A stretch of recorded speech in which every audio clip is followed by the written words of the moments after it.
gis nga plainte bi mu amee. parce que lii mënu ma koon wax tant que jugement bi amul plainte bi mu amee. tribunal bi dafa def réquisition. xam nga tribunal am na droit boobu. demander parce que Sonko dañ ko xaar indiwul preuve. tribunal am na droit. demander IGF ak IGE directement ndax rapport bi am na. finalement. le tribunal a fait des réquisitions. bind IGF laaj ba xam rapport bi am na. bind IGE laaj ba xam rapport bi am na. bind Cour des comptes xool ba xam rapport bi am na. bind OFNAC maanaam surtout yi def rapport yëpp tribunal daf leen bind. ñoom ñëpp ils ont répondu que rapport amul. ah bon donc rapport amul. rapport amul. dama ni la tribunal moo def réquisition bind IGF li ma la wax ni exclusivité laa lay jox. parce que tribunal dafa am droit boobu. mais Birahim Seck mi nekk témoin te ci procès bi ñu gis ko mais rapport amul. rapport amul. yi nga lañ may gis nii nag. ay duul rek laa mën. Ele vai checar. mais xam nga par la force des choses coow li boo xoolee c'est pas pour rien Mame Mbaye Niang rek moo jëloon à l'époque initiative démissionné parce que rapport bi nga xam ne inspection des finances moom la defoon Mame Mbaye Niang la gën a taxal keneen. Mame Mbaye Niang a été acculé par Macky Sall en conseil des ministres. La démission du gouvernement de Mame Mbaye Niang a surpris tout le monde, sauf Yerim Post. Votre bloc préféré a eu vent depuis plusieurs semaines du froid qui s'était installé entre le président de la République, Macky Sall, et son désormais ex-ministre du Tourisme, Mame Mbaye Niang. Un incident insolite et public a eu lieu entre les deux hommes. De mémoire de ses participants, pareille scène n'a eu lieu qu'une seule fois en Conseil des ministres sous le magistère de Macky Sall. Celui-ci, muni d'un dossier, l'a ouvert, a pris pièce par pièce pour interroger Mame Mbaye Niang autour du scandale Prodac. Comme dans un interrogatoire d'enquête pénale, le chef de l'État l'a questionné sur des points précis relatifs à des malversations. Chaque fois que Mame Mbaye Niang répondait, il le rectifiait, lui opposait des chiffres, des dates, des faits précis. Pendant au moins une demi-heure, Macky Sall a acculé son interlocuteur, décelé des contradictions dans ses réponses, relevé les erreurs, mis en exergue les approximations. En un mot, il l'a confondu et enfoncé devant ses collègues. Je cite, « L'interrogatoire était tellement sévère que tout le monde s'attendait à ce que Mame Mbaye Niang soit démis de ses fonctions à l'issue de cette réunion du Conseil des ministres. À défaut d'être limogé, tout le monde a compris que quelque chose s'était cassé entre le président et lui et que son départ, acté, n'était plus qu'une question de timing, confié à Yerim Post, un membre du gouvernement. Lorsque le scandale a commencé à barrer la une des journaux, le feu qui couvait entre Macky Sall et Mame Mbaye Niang s'est attisé. Le ministre du Tourisme a dû être prié de bien vouloir démissionner pour ne pas avoir à être démissionné. Nous sommes à quelques mois de l'échéance présidentielle cruciale de février 2019. Le scandale Prodac, amplifié par les médias, fait désordre et n'arrange pas les affaires du candidat à sa propre succession. Macky Sall, qui joue sa survie, ne peut se permettre le luxe de paraître comme protégeant qui que ce soit. Et sacrifier un de ses boys au nom de la bonne gouvernance, dans le contexte d'aujourd'hui, est plutôt une bonne opération. Une action d'image dont l'opinion pourra se souvenir.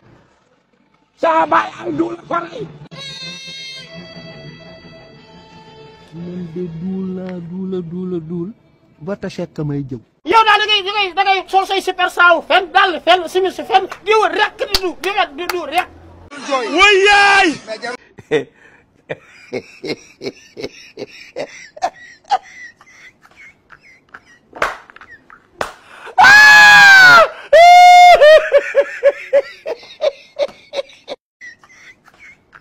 léegi nag waa askanu Sekkeen yéen a war a def seen coalition ngeen waxtaan seen biir ngeen def conférence de presse ngeen xool kii nan ngeen di def ak moom bu jaree ngeen dem ba si àll ba ngeen ut fa ay yatu Dakar ngeen tàndur ko perkat ut ay yatu Dakar bu ko defee famille bi yëpp ñëw ngeen tëral ko jàpp toogukaay gi làpp ko ci bu baax a baax parce que kii respecté wu leen quoi kii joxu leen benn cër moom lu ñu moom ay waxu démbam mooy wedd ay waxu tayam quoi Cheikh Yérim lu mu la wax ren boo xoolee daaw weddi na ay waxam Cheikh Yérim mooy vaar boppam Cheikh Yérim mooy def lépp boppam quoi te chaque fois bu toogee rek bëgg ñoo gëm loolu li muy wax quoi man Cheikh Yérim man benn instant damaa dem ba mu yàgg ma ne yow est-ce que yow nice quoi est-ce que yow cool est-ce que lépp mu ngi nice et lépp a ngi ñëw daal parce que yow sa famille bi nga xam ne ci nga bokk famille boobu nga respecté wul quoi famille Yérim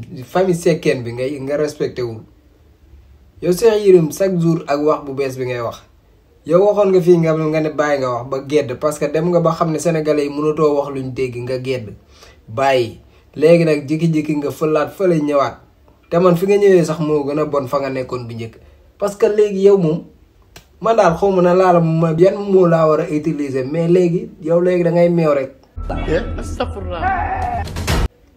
léegi da ngay meew rek ngay def Cheikh Yérim meew rek te li ngay meew doo ci naan dara del xool li ngay waxee sénégalais yi dofuñu yow dafa mel ne dangaa yaakaar ne sénégalais yi dañoo dof dañoo tëx seen bopp yi baaxul dara benn instant dama naan yow leer naa leen li ngay wax nit ñi gëmuñu ko waaye yow sa poos rek yow l'essentiel yow da ngay meewal nit ki muy naan après moom it mu lay meewal quoi parce que yow l'essentiel mooy li nga xam ne waxloo nga ma ko man wax naa ko même bu ko sénégalais yi bëgg gëmul man wax naa ko yow dafa mel ne foofu nga taxawee yow da ngay lijjanti sa poos nu mu duunee après yow sa der même bu dee day yàqu sax yow garaawul Cheikh Yérim bàyyil meew mi del xooyal loo mën a naan yow da ngay topp neexaayu meew bi di meew di dem rek te li ngay meew mënoo koo suukar quoi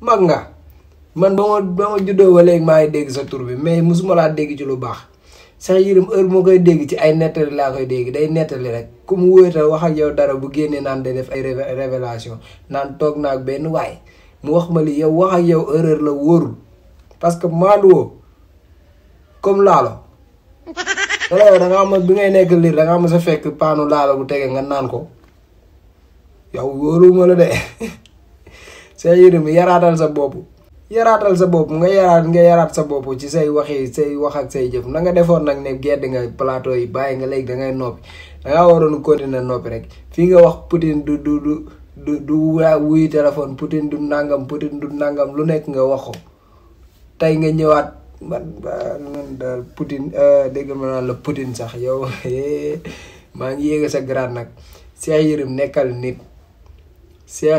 nekkal nit Sénégal yi dofuñu yow yaay dof bu mag bi ndax li ngay meew mënoo ko suukar yow looy wax ni yow xàmmeewoo weeru koor xàmmeewoo dara yow xanaa Cheikh Bara Ndiaye laa lay bàyyee rek ak waa Walfadjri parce que gars yi ñoom ñoo la maîtriser quoi naa la bàyyee ak waa Walfadjri bu ko defee ñoom ñu eggale émission bi quoi di leen wax ne gars yi yéen ñi nga xam ne bindu ngeen yéen ñi nga xam dem ngeen bindu ji ba pare vérifier leen seen kii bi ñu leen jox récépissé bi ngeen xool bu baax ba xam amul erreur parce que par yenn saa yi am na si ñoo xam dama leen gis dañoo dem déposer ba pare récépissé bi ñu leen jox même erreur yi moo si nekkaat maanaam du ñu mën a voter léegi nag képp ku ñu jox sa récépissé avant ngay jugee fi nga taxaw xool ko bu amul benn erreur ngay soog a ñibbi bu amee erreur bul dem delloo waat leen ko ba noppi yéen ñi nga xam ne déposé ngeen ba ngeen xam ne jox nañ leen seen récépissé def leen ay vidéo ngeen wax ñi nga xam ne déposé gu ñu wax ngeen wax leen yéen fan ngeen jaar ba dem bindu ji yéen ñi bindu ba pare def leen ay vidéo ngeen wax mbooleem këyit yi ngeen am ba dem bindu ji bu ko defee ñi nga xam ne bindu jeegun mën a jot ci seen vidéo yooyu noonu ñi nga xam ne am nañ ci ay information ñu fexe gën koo yaatal ñëpp mën a xam nan la ñuy def te yéen tamit ngeen bañ a taayal jug leen ngeen dem boo leen demee ñu leen di renvoyer bu leen taayal continuer leen ngeen dem affaire yi yàggul 1 mois kese la kon dem leen ngeen bindu ji te ngeen bañ a découragé wu loolu moo nekkoon vidéo bi sama gars yi like leen ngeen abonné jaa ngeen jëf. quand même Cheikh Yérim waroon na commencer boppam. ah vraiment. ba mu ñëwee les nouveaux types de Sénégal bâtis par Macky Sall. moom ci boppam la war a commencer. pourquoi parce que moom dañ ko jiiñ viol yóbbu ko condamné ko mu ne ci kaso bi di jooy ni dañ koy dóor ba damu bëñam ba bët yi sax gisatul. ñu mettre ko ci liberté provisoire di ko contrôler mu nekk contrôle judiciaire. moom Cheikh Yérim boobu. Macky Sall moo ko gracier ba tey jii mu delluwaat ci ay plateau télé am sañ-sañu di yëkkati kàddu di wax. donc bu ñuy naan la personne bâtie par Macky Sall wala ki nga xamante ne dañuy njoxtu ni Macky Sall moo ko defar moom nañu war a njëkk wax. mais doo dem di jël ñoo xamante ni di xas ay nit di naan woy parce que jànguñu waroon nañu bokk si ñoo xamante ni ay chômeur nañuy doon parce que xamal lan ak lan ak lan au nom de quoi. am complexe pour ñun intellectuel. après bu sa temps de parole ñëwee nga wax ko allez-y. gis nga loolu. Moustapha man dama koy lire en fait après je me suis dit mais attends kii est-ce que jar na ngay continuer di lire. parce que koo xamante ni yow mënul am esprit bu yaatu ba xam ni que nit ki mën na bañ a jàng école même jàngi ji daara mais am xam-xam. vraiment te aussi na respecté ñu leen di déglu.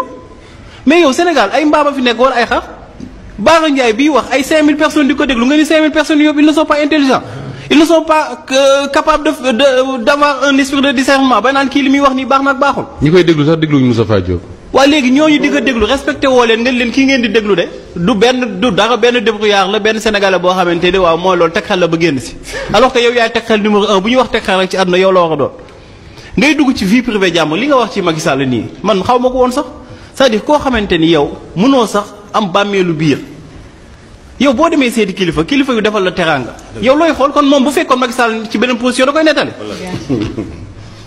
heureusement ba fekkoon ko ci beneen position parce que bu yemoon ci lenn peut-être nii la koy nettali donc je pense que ni vraiment am na yoo xamante ni bad buzz jaru ko am na yoo xamante ni aussi dara jaru ko ci àdduna yow ngay dem di xalaat du wax déjà ci affaire Sonko bi rek capture d'écran boobu aussi loolu laa lire parce que lire ma lu si dal capture d'écran boobu boo xamante ni yow ñun dégg nañ tubaab yow nga ni Macky Sall musta dugg ci complot ak Ousmane Sonko. j'en veux pour preuve deux événements. benn bi nga affirmé beneen bi nga def prétendument. preuve nga naan prétendument. te ñaar yëpp benn bi ci dëgg. non déet benn bi moom dafa avoué dafa ni lii moom daf ko affirmé mais beneen bi mii naan da koy kii di utiliser le conditionnel. bi ma gisee la photo capture boobu ngay wax bi ma ci njëkkee wax man dama ne il parle au conditionnel. mais quand j'ai relu le livre je me suis rendu compte que non il affirme. benn bi il affirme ce qu'il dit. exactement bu njëkk bi la affirmé mooy corniche bi. beneen bi mu def prétendument yow nga ni. waaw nga ni j'en veux pour preuve yow booy indi preuve kay xanaa doo nekk di utiliser le conditionnel. c'est-à-dire gis nga dafa am beaucoup de maladresse ak ay mbir yoo xamante ni et puis Massata mi nga xamante ni barki démb la nekk député xanaa bu laajoon Issa Tine mi mun ko ci liste départementale la ne. ngay naan Massata même titre bi xoolal même titre bi on ne dit pas passage sous scanner on dit passage au scanner. bàyyi ko loolu lépp yàkkamte ko yóbbee man c'est man leer na ma ni. surveiller daa loolu fekkoon ne bind na ko ci dal mais comme c'était un livre sur commande. allez-y Pape daanaka la ñu ne ci Massata député bu mu nii. oui parce que élu sur la liste départementale de Tivaouane. waaw mu ni parce que lu mu tudd dañu annuler liste nationale Yewwi Askan Wi. moo tax mu nekk député conséquence yi moom mooy moom ak ñeneen énergumène waaw yow Yérim Seck war na mën a toog di xool ni di ko naan énergumène. moom nit koo xamante ne dañ ko jël jox ko mandat mu dem assemblée nationale nekk député du peuple sénégalais. ñoom Samba Danga muy représenter le peuple sénégalais. ñoom Samba Danga ak ñeneen ba ci waa Benno Bokk Yaakaar nga taxaw fële dinaan ñii ay énergumène nañu. yow yaay kan. ak lim fi def lépp. et puis après tu reviens pour nous dire que non bu kenn wax sama vie privée. sa vie privée kenn du ko wax parce que intéressé wu sénégalais. mais dafa am loo xamante ne vraiment je pense que ni. moom ci boppam tey aussi gis nga mag dafay moytu di wax di sos di wax yoo xamante ne dara du ci dëgg. maa ngi koy déggaat tamit ci documentaire boobu muy naan way ba muy dem xaw ma lan dafa ni woon bu amatee possibilité xam bu ko jaratee mu génnaat wax mus ko wax. waxul woon loolu. discours bi en français la en wolof en français mi ngi nekk 4 minutes et quelques secondes wolof bi mu nekk presque 8 minutes amul fenn fu mu nuyee loolu dafa ni ba muy dem. lu mu dafa fàtte leen ma la waxoon. fàtte leen ma samay ayib. waaw ngeen jéggal ma. maa ngi dem toppatoo sama yaay. ci wolof bi mu ñëw ak samay doom ci